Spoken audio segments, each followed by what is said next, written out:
Welcome in to 2-for-1 Drafts, the post-day 2 edition of 2-for-1 Drafts. Dude, we have done a lot of live content. And I want to start this podcast by apologizing for the audio. The state of the audio on yesterday's episode was atrocious, and it was all my fault. Now I'm wearing this like Xbox One headset I'm doing it for you guys, and I'm really just doing it for you guys. I didn't realize, so we started in the same room. And then you're like, oh shit! You just like get up and dip, and like was something going on. Caught me by surprise, but Chris texted me. Chris Collinsworth texted me. He's like, dude, your audio is garbage. I was like, God damn it! The freaking owner of the company is watching us live on YouTube and is telling me my audio is garbage. And then the post game was tough, man. You're going live. You got to push the audio. We're trying to get these things up by 6 a.m. Tough to see, but tonight audio should be a lot better. What we're going to do today, the breakdown really is going to be your favorite 5 picks, my favorite 5 picks of day 2. We had some overlap. I want to make sure we had unique 5 picks. Really just want to highlight 10 picks we really liked. 10 picks we really liked on day 2. And then we're going to look at our one from each of us, our one, like, what the hell are we doing here? Pick one of these picks that maybe were one of the bigger reaches on both the PFF and consensus board. And then a team's draft you really like so far. We'll finish with that on day 2. Let's go ahead and start now with your favorite pick or one of your favorite picks from day 2. Yeah, I'm going to go from early day 2 to late day 3. So the first one I wanted to highlight here, 34 overall, right off the rip, my guy, Elijah Moore, the Ole Miss wide receiver, going to the New York Jets. Yeah, they got 2 guys. You got Denzel Mims, you got Corey Davis on the outside. That ain't stopping me from adding a talent like Elijah Moore. You want to talk about a young quarterback's best friend? A young quarterback's best friend is a wide receiver who can get open and has ball skills. It ain't Travis Etienne. It is, in my opinion, Elijah Moore. That's exactly what he can do. And I think he's NFL ready. I think he comes in from day 1. I'm not sure if he steals Jamison Crowder's job right away, but he's a different type of slot receiver than Jamison Crowder is. He can give you a vertical threat in that offense with that 4.35 speed. So, man, Jets love what they did there with that pick. Yeah, I was a huge fan of that. I think what they're trying to do is the opposite of what they tried to do with Sam Darnold, or what I guess not they tried to do, but the previous regime did with Sam Darnold in New York. They just failed to build around him. Now with Zach Wilson, adding Elijah Moore here, I think that, again, Corey Davis, now you have Elijah Moore. Like, you need to build offensively. Elijah Vera Tucker up front. You're going to have Mekhi Becton and Elijah Vera Tucker on the left side of the offensive line. Now you add Elijah Moore. Now you obviously added Corey Davis in free agency. They're just trying to, again, follow this Brandon Beane model. What the Buffalo Bills did with Josh Allen on a rookie contract was we are going to give him every reason to succeed. Can he live up to that expectation? And again, we saw it with Josh Allen. This is not. Do not say the Brandon Beane model. This is drafting. Brandon Beane model was all through free agency. He did not draft guys. So I do not. I would push back on this being the Brandon Beane model. This is how you build a team model. Yeah, it's not the Brandon Beane model, and I apologize for calling it the Brandon Beane model. It's the right way to build around a rookie quarterback model, and I think the only team that we've really seen, I guess not the only team, but I think the 2 teams we've seen do it, Cleveland Browns around Baker, that includes coaching too. It includes like bringing in an offensive coach that can bring out the strengths of a young quarterback on a rookie contract. You saw that with what Lamar Jackson did in his MVP season, what Brian Dable did with Josh Allen. So building around a young rookie quarterback. All right, and I'm going to bring up another. Go ahead. I was going to say the Rams, Eagles, too. Like, that's what they did.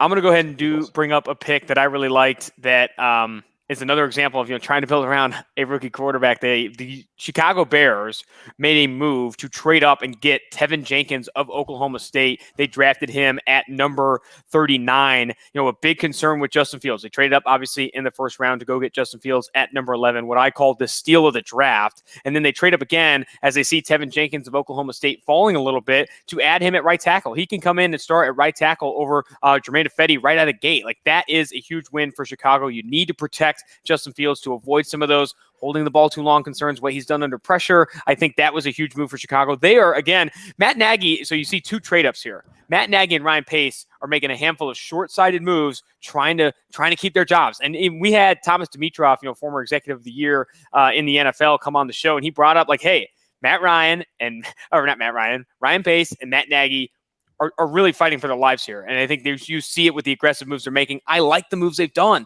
Justin Fields and Tevin Jenkins are 2 really good players, and I think the Chicago Bears were right to trade up for them. Okay, yes for Fields.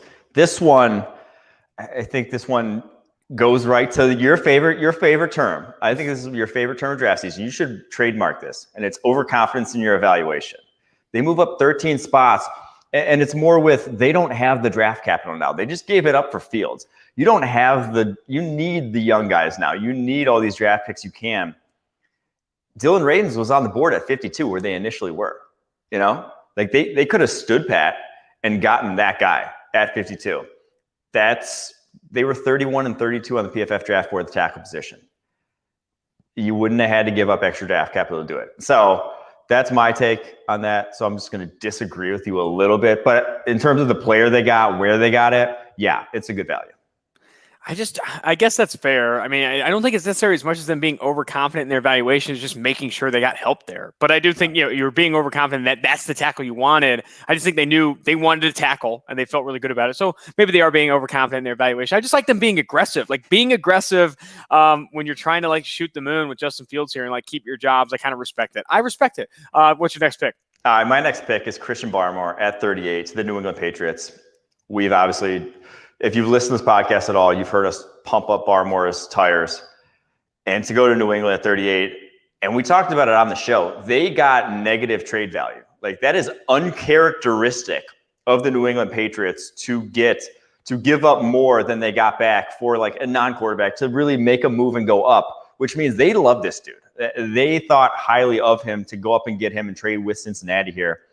We did too. I would have made the exact same move. Overconfidence in your evaluation. Everyone's evaluation is that there's not a DT in this class close to Christian Barmore, even though 4 picks later, Levi Onwuzurike, yikes, butchered that shit, comes off the board. The difference between those two as prospects, massive in our eyes, and 4 spots on the actual draft board how they came off. That's when you move up, in my opinion. Looking back at the Chicago Bears trade, all they did to go up from, I do think that it just wasn't that much. I don't know. I kind of continue to talk myself into it. Are you dying? Are you dying? Are you going to survive? Probably not. Oh. What just happened? All right, I'm back. Dude, the Tevin Jenkins trade wasn't that bad. Choked on some water. Oh my goodness, that was hard to watch. All right, can I get to my pick here? Go, please.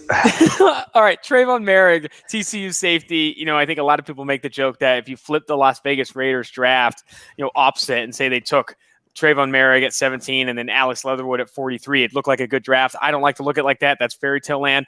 But I do think that Trevon Moehrig at 43, one of the top 20 players on PFF's draft board, I think this was a good decision for Las Vegas. It's a glaring need on this team. They were going to start Jeff Heath at deep safety in that new defense.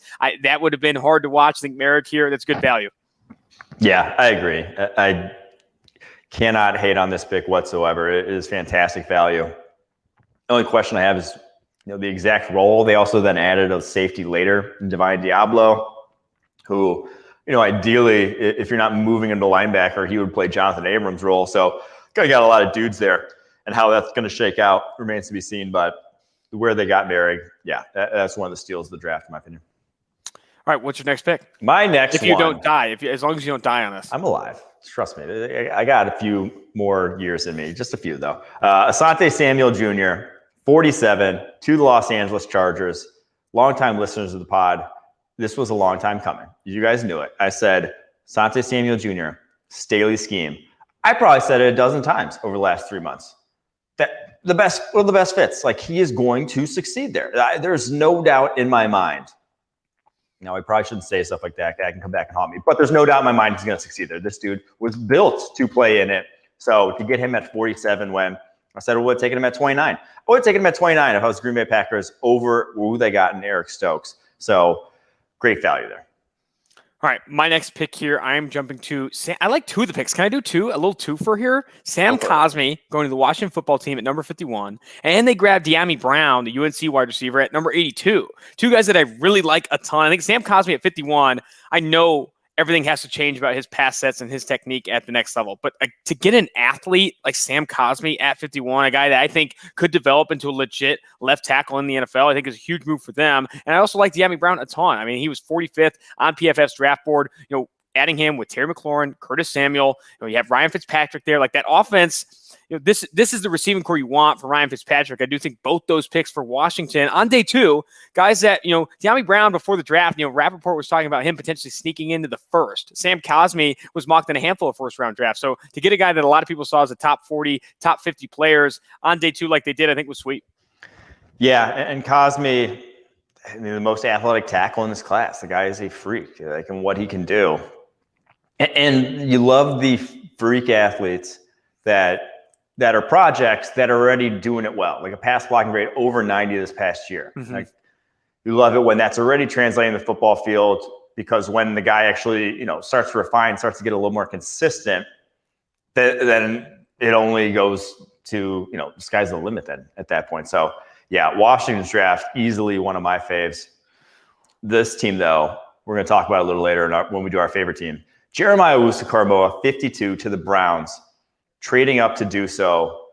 And again, this is when you trade up, is when that guy doesn't exist elsewhere. My God, people had him at 26 in mocks. People were saying that's a dream scenario for them, for Jeremiah Owusu-Koramoah to fall at 26. All's twice that. 52 on the draft board. Man, that's I just can't believe that he is there. And what they got now with Greg Newsome, Jeremiah Owusu-Koramoah, the athletes on that defense. This defense is a different animal than we saw last year. It was a good defense last year, and it now has gone to the next level in a number of different ways. What they could be, I mean, on paper, it's a top 3 defense in the NFL. Now, will that come to fruition remains to be seen, but it's like they got no holes on that side of the ball right now. Yeah, I mean, I think everyone at PFF is a huge fan of how the Cleveland Browns have approached this draft. Like, obviously, you have Greg Newsome, then Jeremiah Owusu-Koramoah. We love that they added John Johnson in free agency. I think the flyer on Jadeveon Clowney was sick. Like, what they're doing, what Andrew Berry is doing is awesome. And I think he's building, Anthony Tresh came out with the article recently ranking all of the rosters in the NFL, top 5 rosters in the NFL, and they continue to get better, continue to make positive moves here. All right, my last one here, Elijah Molden, a top 40 player on PFF's draft board, the Washington slot corner, falling to the Tennessee Titans at number 100. Back into the first round, compensatory pick, number 100 to the Tennessee Titans. They grabbed 2, PFF favorites at cornerback position, Caleb Farley in the first round and Elijah Molden at 100. I think those are 2, really good values and really good players that I think, again, if Caleb Farley's healthy, can start week 1. Like, I think Farley and Molden can start week 1. I love the comparison between Molden and Mike Hilton, a guy that started in the NFL for a long time, been one of the more productive slot corners in the NFL for a long time. I think that's what Tennessee got in Elijah Molden at 100. So I'm very curious to see where they play him, because obviously signed Janoris Jenkins, drafted Caleb Farley in the first round. And you had Christian Fulton in the second round last year. So you kind of got 3 corners now. And Molden was a slot corner at Washington. Cut Kenny Vaccaro this offseason. You obviously, Kevin Byard is your stud at that position. But you drafted Amani Hooker in the 4th, 2019. We loved Amani Hooker. I think he was a top 60 player on the PFF board coming out. He's played well in limited snaps. Does Molden move to safety? Is he your dime safety? Is he your slot cornerback? I think he could do whatever you really want. And that's kind of the beauty of this. You got a guy pick 100 that we would have taken much, much higher. All right, tell me your favorite draft so far this through 2 days. I got one more guy. Don't short me of a guy. You got 5. I'm getting my 5th in, and it is Quinn Meinerz, friend of the pod from Wisconsin Whitewater. The gut goes to the Denver Broncos at pick 98, and we said during that Aaron Rodgers whole discussion that we did on night 1, I said you go through their roster, Denver Broncos, and the color-coded depth chart and the PFF draft guide. One guy in red on it, one guy below average. 2 guys, excuse me. One's Drew Lock at quarterback. The other one, Lloyd Cushenberry at center. Now, is this pushing Lloyd Cushenberry out? Remains to be seen, but he was straight up not good as a rookie. And flat out was not, I gave a flat out there. Flat out was not good as his last year at LSU either. He has issues in pass protection. Quinn Meinerz could take his job there at the center position. To get him 98th overall, man, he was higher on our board than Josh Myers and Creed Humphreys, who went at the back end of the second round to play centers for their respective franchises, the Packers and the Chiefs. Yeah, I mean, Quinn Meinerz at that level, too. I think some people thought he could go at the back end of the second to go to the Denver Broncos at 98. Good value there. A guy that could start at center, like right out of the gate, like legit week 1, even though he's coming from, Division III competition or whatever it was, what he did at the Senior Bowl really was impressive. All right, you want to do favorite teams? Do you want to just do one team? I had a handful of drafts so far I wanted to bring up. I only have one team listed, but there's some others I want to talk about. All right, I'll do one. You can do as many as you want, by all means. But you know which one I'm going to do. It's the Cleveland Browns. I think it's second straight year they've grabbed 2 top 20 players on PFF's draft board. This year, Jeremiah Owusu-Koramoah, Greg Newsome. Last year, it was obviously Jedrick Wills and Grant Delpit, who, again, is another piece they're adding to this defense this upcoming season that wasn't there last year. Then in the third round, Anthony Schwartz is a whatever, but to me, he's not too dissimilar from guys like Dwayne Eskridge and Tutu Atwell in the role he's going to play in your offense, and that is just pure speed is what he brings to the table. And those guys went a full round earlier. So if that's what you're going to do, that's where, if you're drafting a gadget player, this is about the time where you can do it, because not a lot of starters coming off the board that you feel great about towards the back end of the third round. So the Browns draft in this offseason as a whole, they set themselves up for, if Baker Mayfield can put his shit together, like they set themselves up for a Super Bowl run. That is how good this roster is right now.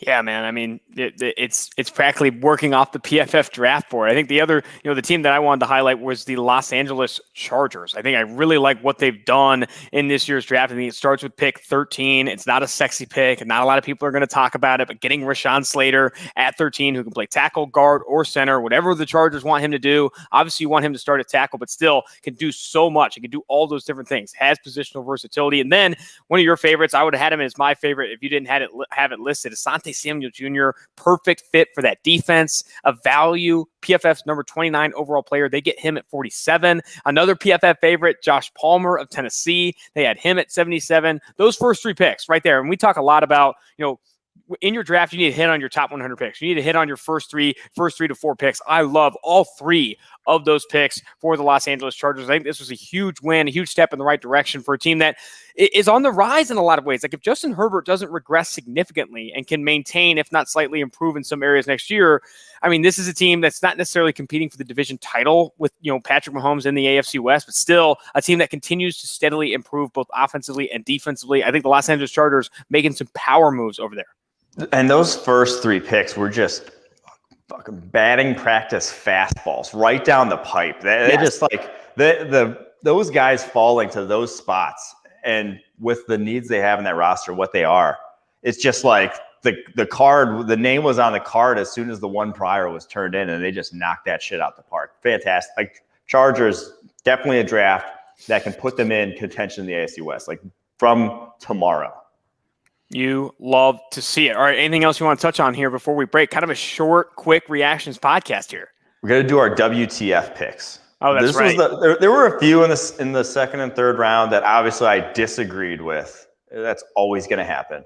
The first one that made me say, holy shit, like out loud under my breath, was pick 99, Dallas Cowboys, Nashawn Wright, cornerback from Oregon State. I heard he was an early declaree. He's in the PFF draft guide if you want to go take a look. He is 6'4", 183 pounds, one of the most one-of-a-kind corners you will ever see. That is not a build I can say I recall any time in the last decade playing cornerback. It's unique. That guy is built #different from any cornerback. And then, so I went out and was like, why did this guy declare early? His tape is trash. Well, it's because he spent like 4 years in junior college. Like he didn't even play football for a year. Went to Laney. His brother was featured on Last Chance U. If you watched that season of it, he had the slowest ever short shuttle for a cornerback, 4.57 seconds. The worst short shuttle ever for a cornerback. He had a 7.193 cone.